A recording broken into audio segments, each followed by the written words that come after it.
حضرت سعید بن عامر رضی اللہ تعالیٰ عنہ، یہ وہ صحابی جنہوں نے دنیا کے بدلے آخرت کا سودا کیا، اللہ تعالیٰ اور رسول مقبول صلی اللہ علیہ وآلہ وسلم کو ہر چیز پر مقدم جانا۔ حضرت سعید ان ہزاروں میں سے ایک جوان تھے جو سرداران قریش کی دعوت پر مکہ معظمہ کی بالائی جانب مقام تنعیم کی طرف محض اس لیے چل کھڑے ہوئے تاکہ رسول اللہ صلی اللہ علیہ وآلہ وسلم کے ایک صحابی جن کا نام حضرت خبیب بن عدی رضی اللہ تعالیٰ عنہ تھا، ان کی شہادت کا منظر اپنی آنکھوں سے دیکھ سکیں، جنہیں قریش نے دھوکے سے پکڑ لیا تھا۔ ان کی ابھرتی ہوئی جوانی نے انہیں اس قابل بنا دیا تھا کہ وہ لوگوں کے کندھے پھلانگتے ہوئے ابو سفیان بن حرب اور صفوان بن امیہ جیسے سرداروں کے برابر کھڑے ہو گئے۔ وہاں ان دونوں کے سوا اور بھی شاہ سواران عرب موجود تھے جو اگلی صفوں میں بیٹھے ہوئے تھے۔ اس طرح یہ موقع ملا کہ قریش کے اس جوان کو دیکھ سکیں۔ اس نے اس منظر کا مشاہدہ کیا کہ عورتیں، بچے اور جوان سب اسے موت کی وادی کی طرف بے دریغ دھکیل رہے ہیں۔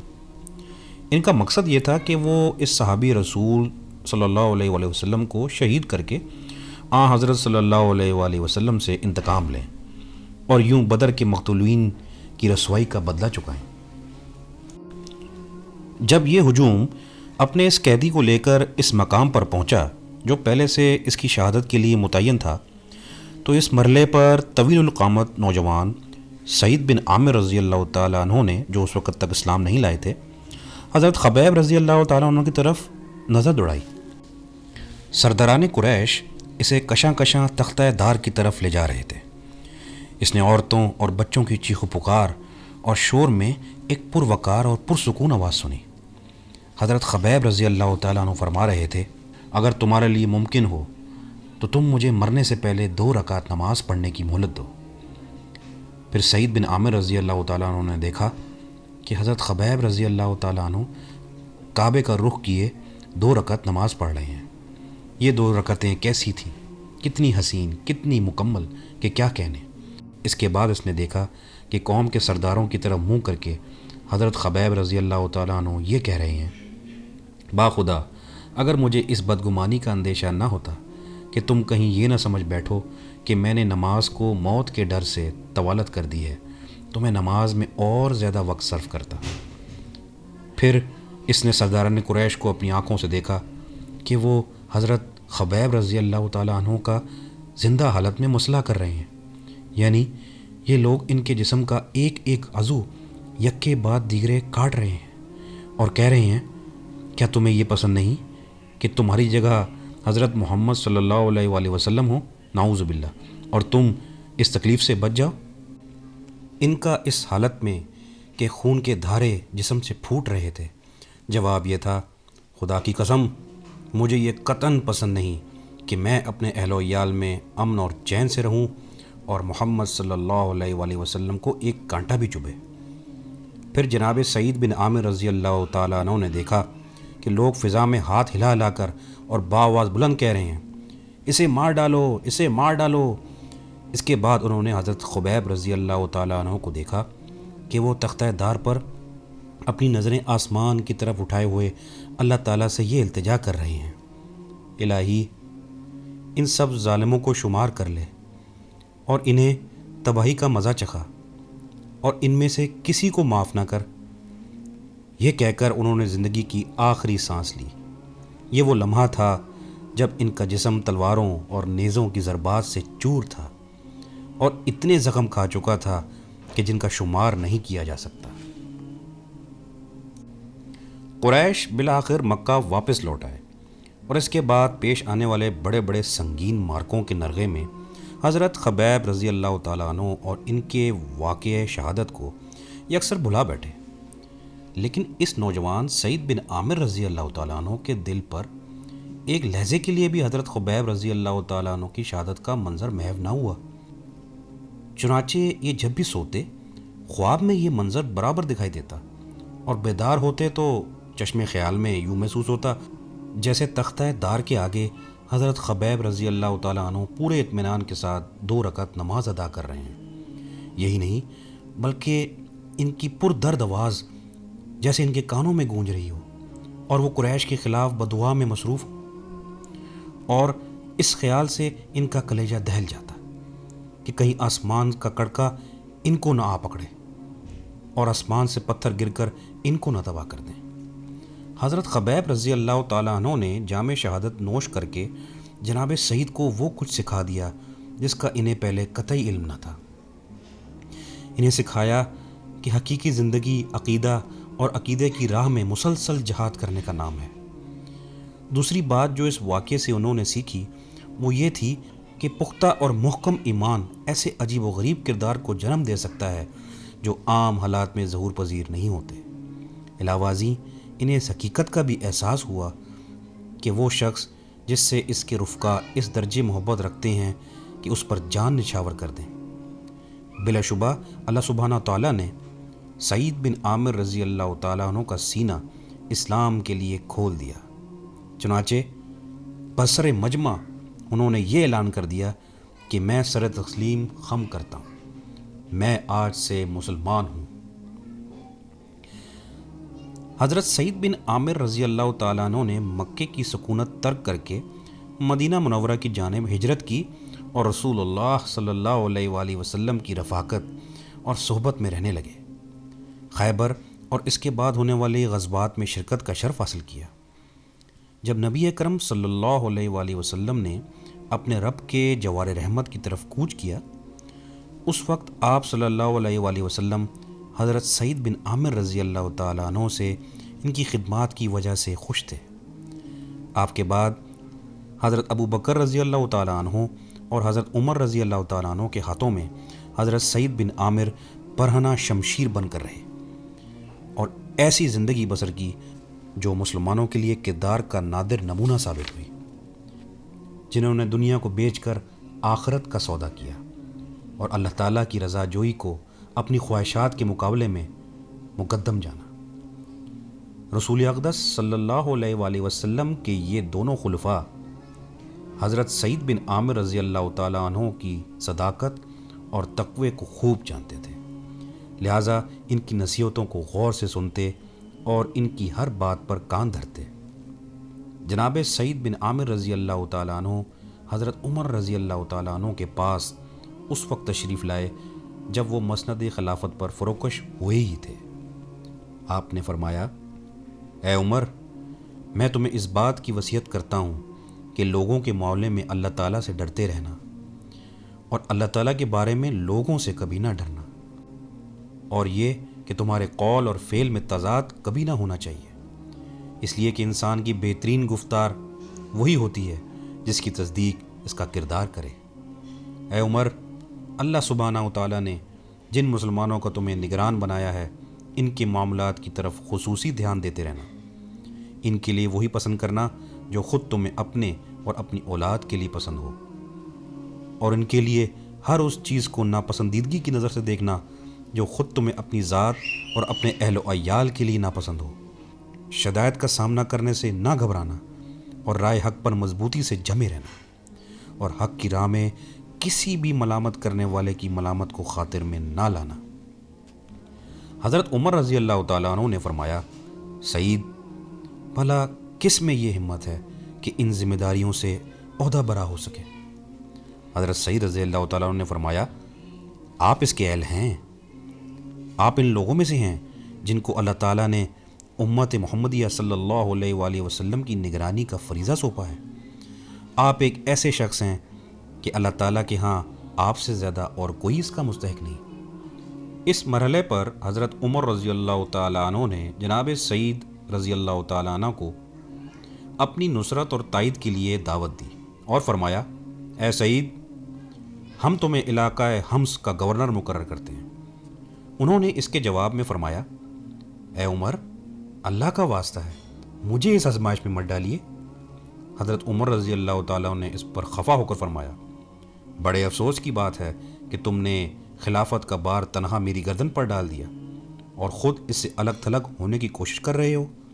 خدا کی قسم، میں چھوڑنے والا نہیں۔ اس کے بعد آپ نے ان کو صوبہ حمص کا گورنر مقرر کر دیا اور ارشاد فرمایا، کیا تمہارے لیے ہم کچھ معاوضہ مقرر نہ کر دیں؟ اس پر حضرت سعید رضی اللہ تعالیٰ عنہ نے کہا، امیر المومنین، میں معاوضہ لے کر کیا کروں گا؟ بیت المال سے جو کچھ ملتا ہے وہ بھی میری ضرورت سے زیادہ ہے۔ یہ کہا اور حمص کی طرف چلے گئے۔ کچھ عرصے بعد اہلیان حمص سے ایک قابل اعتماد افراد پر مشتمل ایک وفد امیر المومنین حضرت عمر رضی اللہ تعالیٰ عنہ کی خدمت میں حاضر ہوا۔ آپ نے وفد کو حکم دیا، تم لوگ مجھے ان افراد کے نام لکھ کر دو جو تم میں مفلس اور نادار ہیں، تاکہ میں ان کی مالی امداد کر سکوں۔ وفد نے آپ کی خدمت میں ایک دستاویز پیش کی۔ آپ کیا دیکھتے ہیں کہ اس فہرست میں حضرت سعید بن عامر رضی اللہ تعالیٰ عنہ کا نام بھی درج ہے؟ آپ نے دریافت فرمایا، کون سعید بن عامر؟ انہوں نے بتایا، ہمارا گورنر۔ فرمایا، آپ کا گورنر مفلس ہے؟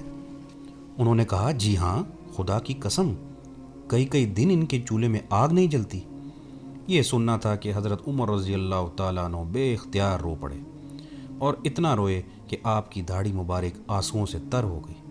آپ اٹھے اور 1000 دینار لیے اور ان کو ایک تھیلی میں بھر کر فرمایا، اسے میرا سلام کہنا اور یہ پیغام دینا کہ امیر المومنین نے یہ تھیلی تمہارے لیے بھیجی ہے، تاکہ اس سے تم اپنی ضروریات کو پورا کر سکو۔ یہ وفد حضرت سعید بن عامر رضی اللہ تعالیٰ عنہ کے ہاں تھیلی لے کر آیا۔ آپ نے دیکھا کہ اس میں تو دینار ہیں۔ تھیلی کو اپنے سے دور ہٹا کر بس یہ کہنے لگے، ان للہ و انا الیہ راجعون۔ گویا کوئی بپتا نازل ہو گئی یا کوئی ناگوار واقعہ پیش آ گیا۔ یہ کیفیت دیکھ کر آپ کی بیوی گھبرائی ہوئی اٹھی اور کہنے لگی، میرے سر کے تاج، کیا سانیہ رونما ہو گیا؟ کیا امیر المومنین وفات پا گئے؟ آپ نے فرمایا، نہیں، بلکہ یہ بات کہیں زیادہ اہم ہے۔ اس نے پوچھا، کیا کسی مارکہ جہاد میں مسلمانوں کو کوئی صدمہ پہنچا ہے؟ آپ نے فرمایا، اس سے بھی بڑی بات ہے۔ اس نے عرض کی، بھلا اس سے بڑی بات اور کیا ہو سکتی ہے؟ فرمایا، میرے ہاں دنیا در آئی تاکہ میری آخرت بگاڑ دے، میرے گھر فتنہ بھر آیا۔ اس نے عرض کی، کیوں نہ آپ اس فتنے سے خلاصی حاصل کر لیں؟ اسے دیناروں کے بارے میں کچھ علم نہ تھا۔ انہوں نے فرمایا، کیا اس سلسلے میں تم میری مدد کرو گی؟ بیوی نے عرض کی، جی ہاں، کیوں نہیں۔ آپ نے دینار متعدد تھیلیوں میں بند کیے اور غریب مسلمانوں میں تقسیم کر دیے۔ اس واقعے کو زیادہ عرصہ نہ گزرا تھا کہ حضرت عمر رضی اللہ تعالیٰ عنہ دیار شام تشریف لائے۔ مقصد یہ تھا کہ اس علاقے کے حالات معلوم کر سکیں۔ ان دنوں حمص کا نام کویفہ پڑ گیا تھا۔ یہ نام اس لیے مشہور ہوا کہ یہاں کے لوگ حکومت کے خلاف شکوہ شکایت کرنے میں اہل کوفہ سے بہت حد تک مشابہت رکھتے تھے۔ جب حضرت عمر رضی اللہ تعالیٰ عنہ کی تشریف آوری حمص میں ہوئی تو یہاں کے لوگ آپ کو سلام عرض کرنے کی غرض سے حاضر ہوئے۔ آپ نے دریافت فرمایا، تم نے اپنے امیر کو کیسا پایا؟ انہوں نے اس کی شکایت میں زبان کھولی اور ان کے طرز عمل کے بارے میں 4 باتیں کہیں جو ایک دوسرے سے بڑھ کر تھیں۔ حضرت عمر رضی اللہ تعالیٰ عنہ فرماتے ہیں کہ میں نے گورنر اور شکایت کرنے والوں کو ایک ساتھ طلب کیا اور اللہ تعالیٰ سے دعا کی کہ حضرت سعید رضی اللہ تعالیٰ عنہ کے بارے میں میرے گمان کو وہ جھوٹا نہ ہونے دے۔ مجھے اس پر بہت اعتماد تھا۔ جب یہ لوگ اور ان کا گورنر بوقت صبح میرے پاس آئے تو میں نے دریافت کیا، تمہیں اپنے گورنر سے کیا گلہ ہے؟ انہوں نے بتایا کہ یہ دن چڑھے گھر سے باہر نہیں نکلتے۔ اس پر میں نے پوچھا، سعید، تم اس سلسلے میں کیا کہنا چاہتے ہو؟ سعید رضی اللہ تعالیٰ عنہ چند لمحے خاموش رہے، پھر کہا، باخدا میں اس سلسلے میں کچھ کہنا ناپسند کرتا تھا، لیکن اب اس کے بغیر کوئی چارہ کار نہیں کہ میں حقیقت صاف صاف بیان کر دوں۔ صورتحال یہ ہے کہ گھر میں میرے پاس کوئی خادم نہیں۔ میں صبح سویرے اٹھتا ہوں اور اہل خانہ کے لیے آٹا گوندتا ہوں، پھر تھوڑی دیر تک انتظار کرتا ہوں تاکہ آٹے میں خمیر پیدا ہو جائے، اور بعد ازاں ان کے لیے روٹی پکاتا ہوں، پھر وضو کر کے لوگوں کی خدمت کے لیے گھر سے نکل کھڑا ہوتا ہوں۔ حضرت عمر رضی اللہ تعالیٰ عنہ فرماتے ہیں کہ میں نے ان سے پوچھا کہ تمہیں ان کے خلاف اور کیا شکایت ہے؟ انہوں نے کہا کہ یہ رات کے وقت کسی کی نہیں سنتے۔ میں نے کہا سعید، اس اعتراض کا تمہارے پاس کیا جواب ہے؟ فرمایا باخدا میں اس امر کا اظہار بھی ناپسند کرتا ہوں، مختصراً یہ عرض ہے کہ میں نے دن ان کے لیے وقف کر رکھا ہے اور رات اللہ عز و جل کی عبادت کے لیے۔ میں نے پوچھا آپ کو ان کے خلاف اور کیا شکایت ہے؟ وہ بولے مہینے میں ایک دن غفلت سے کام لیتے ہیں۔ میں نے دریافت کیا سعید یہ کیوں؟ سعید رضی اللہ تعالیٰ عنہ نے فرمایا امیر المومنین، میرے پاس نہ تو کوئی خادم ہے، نہ ان کپڑوں کے سوا میرے پاس کپڑوں کا کوئی اور جوڑا ہے۔ اس وقت جو کپڑے میں نے پہن رکھے ہیں مہینے میں ایک مرتبہ دھوتا ہوں، پھر منتظر رہتا ہوں کہ یہ خشک ہو جائیں۔ جب یہ خشک ہو جاتے ہیں تو میں انہیں پہن کر دن کے آخری حصے میں ان کا سامنا کرتا ہوں۔ پھر میں نے دریافت کیا کوئی اور شکایت؟ انہوں نے کہا مجلس میں بیٹھے بیٹھے کبھی کبھی ان پر غشی طاری ہو جاتی ہے اور یوں معلوم ہوتا ہے کہ اہل مجلس سے ان کا کوئی تعلق ہی نہیں۔ میں نے پوچھا سعید یہ کیا بات ہے؟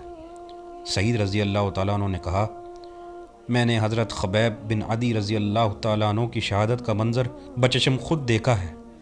میں اس وقت مشرک تھا۔